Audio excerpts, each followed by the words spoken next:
ఈరోజు పిన్నెల్లి రామకృష్ణారెడ్డి మీద వైఎస్ఆర్సీపీ పరిపాలనలో ఉండగా, వైఎస్ఆర్సీపీ ప్రభుత్వంలో ఉండగా అప్పుడు జగన్ ఏం చేశాడు?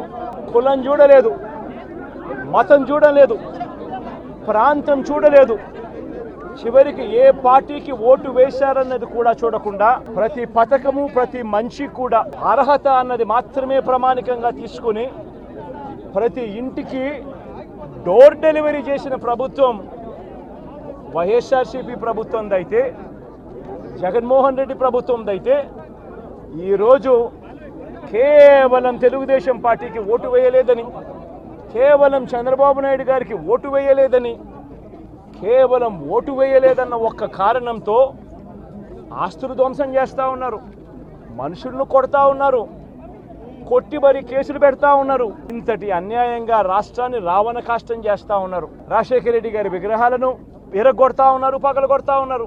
ఇవన్నీ ఏదైతే చేస్తూ ఉన్నారో ఇవన్నీ కూడా శిశుపాలుని పాపాల మాదిరిగా ఇవన్నీ కూడా పాపాలు పండుతాయి.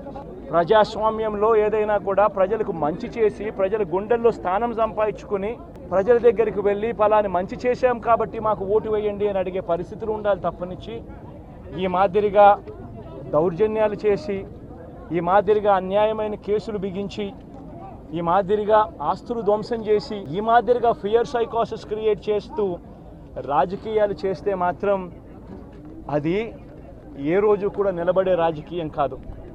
తాత్కాలిక మేలేదైనా జరుగుతుందేమో తప్పనిచ్చి తర్వాత ఓటు వేసేటప్పుడు మాత్రం ప్రజలు ఇవన్నీ కూడా ఖచ్చితంగా గుర్తుపెట్టుకొని లెక్క జమ చేసి చంద్రబాబు నాయుడు గారికి గట్టిగా బుద్ధి చెప్పే పరిస్థితులు రోజులు కూడా తొందరలోనే ఉన్నాయని కూడా ఈ సందర్భంగా చంద్రబాబు నాయుడు గారిలో మార్పు రావాలని సందర్భంగా కూడా తెలియజేస్తా ఉన్నా.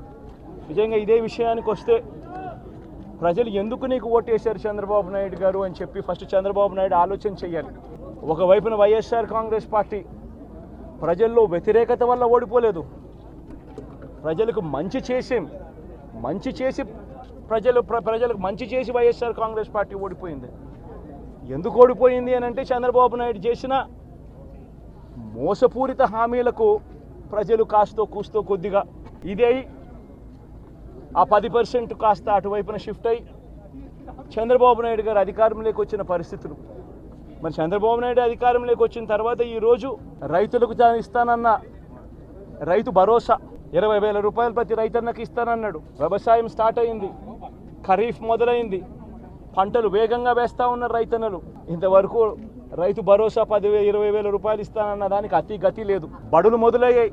అమ్మఒడి కింద జగన్ 15,000 ఇస్తాను అని అంటే కాదు చంద్రబాబు నాయుడు వస్తే ఎంతమంది పిల్లలు ఉంటే అంతమందికి ఇస్తాడు, ప్రతి ఒక్కరికి 15,000 ఇస్తాడు అని చెప్పారు. రాష్ట్రంలో 1 కోటి మందికి పైగా పిల్లలు బడియీడు పిల్లలు ఉన్నారు. బడులు స్టార్ట్ అయ్యాయి. ఆ ప్రతి తల్లి కూడా అడుగుతూ ఉంది, తల్లికి వందనం అని పేరు పెట్టావు, అమ్మఒడి అనే పథకాన్ని పేరు మార్చావు, మరి ఆ డబ్బులు ఏమైనాయని చెప్పి గవర్నెన్స్ మీద కాస్త ధ్యాస పెట్టి ఆ తల్లులకు ఇచ్చే డబ్బులు ఇచ్చే కార్యక్రమం చూడండి. రైతులకు ఇచ్చే రైతు భరోసా 20,000 ఇస్తామన్నారు, ఇచ్చే కార్యక్రమం చూడండి. ప్రతి అక్క చెల్లెమ్మకు 18 ఏళ్ళు పైబడిన ప్రతి అక్క చెల్లెమ్మకు ప్రతి ఒక్కరికి 1,500 రూపాయలు ఇస్తామని చెప్పారు. అంటే సంవత్సరానికి 18,000 రూపాయలు. రాష్ట్రంలో 4,12,00,000 మంది ఓటర్లు ఉండరని చెప్పి మొన్నలే లెక్కలు తేలాయి. అందులో దాదాపుగా 2,10,00,000 మంది మహిళా ఓటర్లే. అంటే అందరూ 18 సంవత్సరాలు నిండిన మహిళా ఓటర్లే. మరి 2,10,00,000 మంది ఈ మహిళా ఓటర్లందరూ కూడా 18 ఏళ్ళు నిండిన ఈ మహిళా ఓటర్లందరూ కూడా వీళ్ళందరూ కూడా ఈరోజు అడుగుతూ ఉన్నారు, 1,500 రూపాయలు ప్రతి నెల ఇస్తానన్నావు, ఏమైంది ఈ 1,500 రూపాయలు ఇచ్చే కార్యక్రమాలు అని చెప్పి అడుగుతూ ఉన్నారు. వాటి మీద ధ్యాస పెట్టే కార్యక్రమం చంద్రబాబు నాయుడు చేయాలి.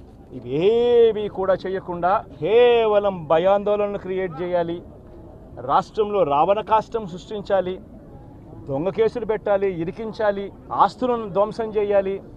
వైఎస్ఆర్సీపీ అభిమానులైనా, వైఎస్ఆర్సీపీ కార్యకర్తలైనా, వైఎస్ఆర్సీపీకి ఓటు వేసిన వారైనా కూడా ఎవరిని కూడా ఉంచకూడదు అన్న దుర్మార్గపు ఆలోచనలతో అడుగులు ముందుకు వేయడం అతి హేయమైన రాజకీయం అని కూడా ఈ సందర్భంగా తెలియజేస్తా ఉన్నా. ఇదే రామకృష్ణారెడ్డి విషయానికే వస్తే నిజంగా ఎంతటి అన్యాయమైన పరిస్థితిలో కేసులు బిగించారు అన్నది ఒకసారి అందరూ కూడా ఆలోచన చేయమని కోరుతా ఉన్నా. ఇదే విషయం కారంపూడిలో కారంపూడి ఘటన జరిగింది ఎప్పుడు? ఎన్నికలు అయిపోయిన తర్వాత మరుసటి రోజు, అంటే మే 14వ తారీఖున కారంపూడిలో ఘటన జరిగింది. కారంపూడిలో ఏం ఘటన జరిగింది, ఎందుకు జరిగింది? కారంపూడిలో తెలుగుదేశం పార్టీ చేసిన ఆకృత్యాలకు ఒక ఎస్సీ కుటుంబంలో ఉన్న మహిళలు ఇబ్బంది పడే పరిస్థితిలోకి పోయినప్పుడు వాళ్ళను పరామర్శించడానికి డిఎస్పీ అనుమతి తీసుకునే మరుసటి రోజు, ఎన్నికలు అయిపోయిన మరుసటి రోజు ఎమ్మెల్యే బయలుదేరాడు. ఎమ్మెల్యే కారంపూడికి చేరుకోక మునిపే ఆ ఎస్సీ కుటుంబం అనేది కారంపూడి అటువైపున ఉంటే, ఊరికి అటువైపున వాళ్ళు ఇల్లు ఉంటే, ఆ ఊరు ఎంటర్ కాకమునిపే తనను అడ్డగించడము, అక్కడే గొడవ జరగడము. గొడవ జరిగేది టౌన్లో జరుగుతూ ఉంది, ఇక్కడ నుంచి ఇక్కడ అడ్డగించినారు. అసలు సిఐ అనే నారాయణ స్వామి అనే ఈ సిఐతో కనీసం ఎమ్మెల్యే కనీసం తటస్థ కూడా పడలేరు. ఎస్పీకి 4 సార్లు 5 సార్లు 10 సార్లు ఫోన్ చేసినా కూడా ఎస్పీ రాని పరిస్థితిలో ఉన్నప్పుడు, కనీసం సిఐని ఎస్ఐని కూడా పంపించిన పరిస్థితిలో ఉన్నప్పుడు, అటువంటి బూత్లో, సెన్సిటివ్ బూత్లో కేవలం ఒకే ఒక్క హోంగార్డును పెట్టి బూతులు నడుపుతూ ఉన్నారు. అటువంటి పరిస్థితిలో అన్యాయం జరుగుతూ ఉందని చెప్పడం కోసం, అన్యాయం జరుగుతూ ఉన్న వాళ్ళ పక్షాన్ని నిలబడడం కోసం ఎమ్మెల్యే లోపలికి పోయి ఈవీఎంను పగలగొట్టే కార్యక్రమం జరిగింది. ఎందుకు ఈవీఎంలో నిజంగానే ఎమ్మెల్యేనే రిగ్గింగ్ చేసుకుంటా ఉంటే, ఎమ్మెల్యేకి అక్కడ నిజంగానే ఎమ్మెల్యే పరిస్థితి అంత బాగుండింటే ఎందుకు ఎమ్మెల్యే ఈవీఎం పగలగొడతాడు? అక్కడ పరిస్థితి బాగలేదనే కదా, అన్యాయం చేస్తూ ఉన్నారనే కదా. అక్కడికి పోయినప్పుడు అన్యాయం చూశాడు కాబట్టే కదా ఈవీఎం పగలగొట్టాడు. ఆ ఈవీఎం ఏదైతే పగలగొట్టిన కేసులు ఏదవుతుందో తనకు బెయిల్ వచ్చింది. ఈరోజు తాను బెయిల్ అక్కడ లోపల ఉన్నది ఈవీఎం పగలగొట్టిన కేసులో కాదు, తను లోపల ఉన్నది ఈవీఎం పగలగొట్టిన కేసులో. అన్యాయం జరిగింది అని చెప్పి, అన్యాయం జరుగుతూ ఉన్న పరిస్థితిలో ఎమ్మెల్యే అక్కడికి పోయి అడ్డుకునే కార్యక్రమంలో జరిగింది అని చెప్పి కోర్టులు కూడా గుర్తించాయి కాబట్టి తనకు బెయిల్ వచ్చింది. కానీ మళ్ళీ ఆ తర్వాత ఏం జరిగింది? ఆ ఇన్సిడెంట్ జరిగిన 10 రోజుల తర్వాత, ఆ ఇన్సిడెంట్ జరిగిన 10 రోజుల తర్వాత, అంటే మే 23వ తారీఖున ఎమ్మెల్యే అక్కడికి వెళ్ళి హత్యాయత్నం చేశాడట. అదే పోలింగ్ బూత్లో హత్యాయత్నం చేసినాడంట. ఎవడన్నా బుద్ధునోడు ఎవడన్నా నమ్మదానికి ఉందయ్యా? ఎవడన్నా ఎమ్మెల్యే అనేవాడు అక్కడికి పోయినప్పుడు వాళ్ళు చేస్తూ ఉన్న రిగ్గింగు, ఎమ్మెల్యే దానికి అడ్డుకునే కార్యక్రమం చేస్తూ ఉంటే ఎమ్మెల్యే అక్కడికి పోయి ఎమ్మెల్యే హత్యాయత్నం చేస్తాడా? చెప్పడానికైనా హద్దు పొద్దు ఉండాలి కదా. 10 రోజుల తర్వాత ఎమ్మెల్యే హత్యాయత్నం చేశాడని చెప్పి కేసు పెడతారు 10 రోజుల తర్వాత.